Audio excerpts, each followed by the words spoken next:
Hi, it's Dawn Isenhower with Sibcy, Cline, Realtors here to talk about everyone's favorite topic, septic systems. They're a necessary evil. Not everyone likes to talk about the subject, but everybody needs to be able to flush their toilet. So your septic system, if you don't have public sewer, is a very important system in your house. It's one of the most important.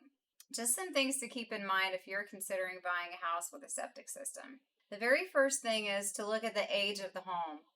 If that house is from the 50s or 60s or before and you've got an original system, you've got to keep in mind that those systems were not made to handle the load that's put on them by modern living. You didn't have the fancy washing machines back then.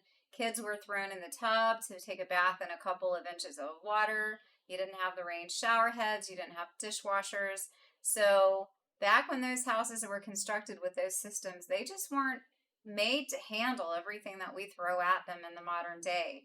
So you'll find that a lot of those systems are overtaxed or just not large enough to handle the load for the house. So keep that in mind when you're looking. The second thing you need to remember is that they require maintenance and care that public sewer does not require. There are certain things that you just can't flush down the toilet if you've got a septic system.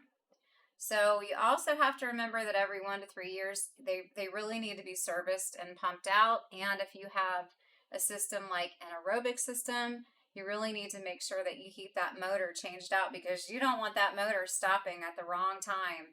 That could spell trouble. The third thing to keep in mind is that some counties do go ahead and inspect these systems every 1 to 3 years, but not all of them do.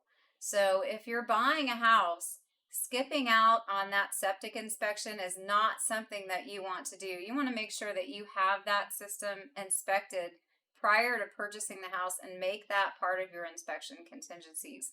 Because let's face it, everyone wants to be able to flush the toilet in February.